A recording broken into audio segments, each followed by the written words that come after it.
Well, hello, friends and family. How are you all? Here in the Sunshine State, enjoying some of the wildlife. I want to show it to you. Let me just show you some of there's crocodiles in there, or alligators, I should say. Birds are over there. See them? And I'm here. I come out here regularly. And the subject I have to talk to you about today is family. And sometimes when you have family, you can run into all kinds of issues. Family is the most beautiful thing that is we have in our lives. But sometimes, if we don't approach our families that are with us appropriately, we can find that we have a lot of drama. Yeah, drama. So what happens? What happens is that I had a video I used to say, leave your baggage at the door. And sometimes they bring the baggage with them. And instead of having a love feast, a time where you join together, you gather together, you kind of share intimacies as loved ones, friends, and family, you find that other issues arise. Now, what kind of issues can arise? Well, sometimes gossip begins. People start talking about others. The next thing you know, you're talking about others. And that time that you were supposed to spend together enjoying one another's company turns into a big drama for you. The people that you feel love for, or you are significant for you, you begin to have doubts about their veracity or who they are, and are they really the kind of people that you thought they were? You see, when you first see them, you love them. When you see family, you want to sit, enjoy a meal with them, talk about their lives, talk about their children, talk about what they're doing in their lives, what's exciting, what's new and exciting in their lives. Be happy with them, whether it's your mother, your mother-in-law, your children, especially your children. Sometimes, we have a little disconnect with our children. We find that our children and us, we're on a different level when it comes to language, when it comes to the way we view things. And so we have to have a listening ear. We have to really listen carefully and not be judgmental, but listen and allow our young children in our family to express themselves. I have a part that I do called the virtual father, where I am the father to those who don't have a father. Many families and many individuals do not have a father or a mother, and they've been raised in orphanages or raised under very, very difficult circumstances. And so this virtual father piece I did was to let people know that there are people out here who care and can, in essence, be a father, because we're all family. We're all kinds of fathers and mothers in some ways, because we can offer ourselves and offer the years of time and wisdom that we've gained over the years to others. And then, especially when they're young, inexperienced, or they've never had someone that loved them deeply from the heart, had intimacy and cared about them. And some of our young ones, and some people in general, have gone through amazing traumas that have left scars on them for life, traumas they live with today. And so these are the individuals I started this program to be the virtual father to.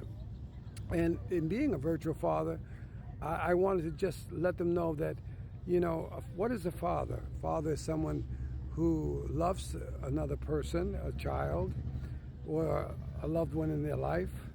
And what does he do? He provides stability, he provides guidance, he provides intimacy and love in a very positive, reinforcing way. And what does that build? That builds dignity.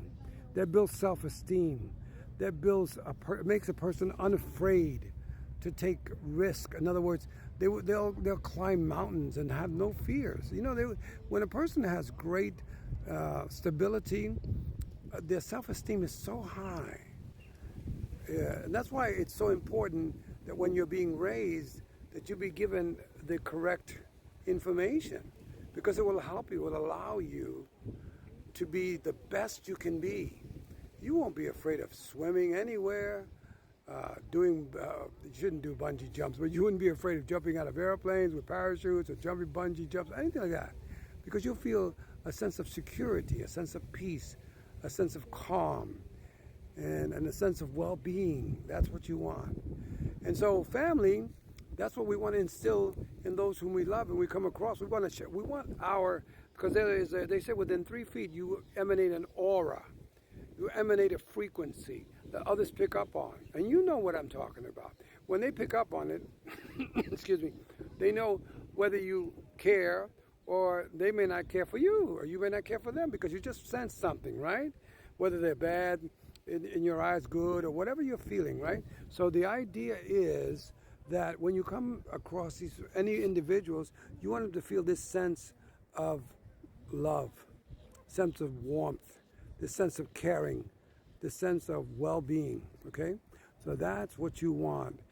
You want to emanate that aura, because there is, just like a radio frequency, there are frequencies, our mind is like an antenna, and it delivers radio, a kind of a frequency to other individuals.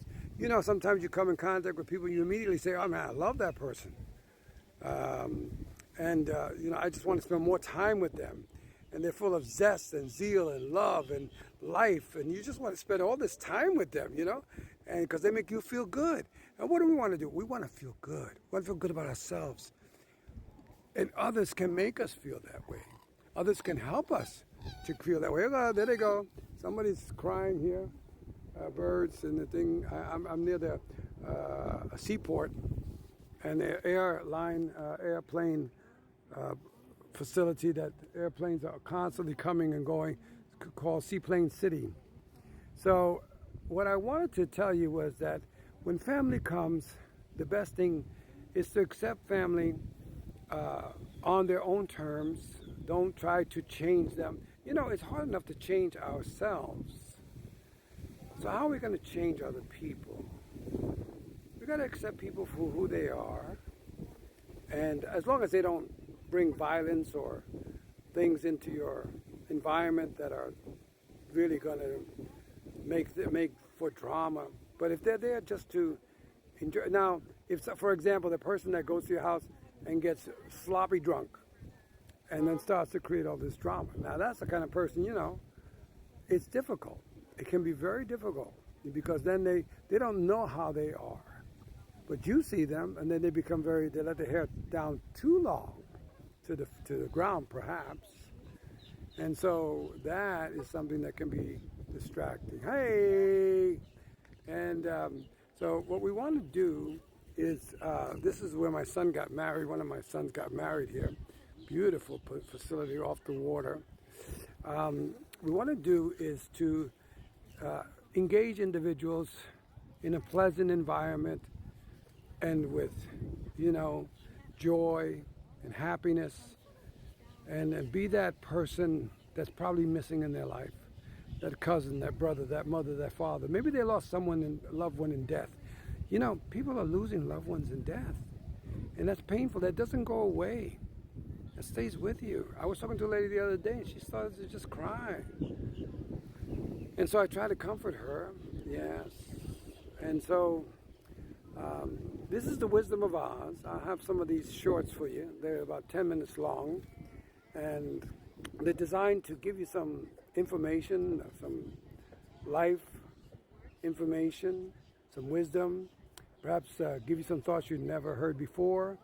And I've learned a lot from so many people and from my experiences in life. You can also. And remember, you are loved. You are loved. You are a unique individual. There's no one like you. There's no two snowflakes alike. There's no two fingerprints alike. You are special. Be special. Be the best you can be. Look forward to more on that, being the best you can be. I'm going to give you some information on how to do that. What steps to take in the future. Okay, so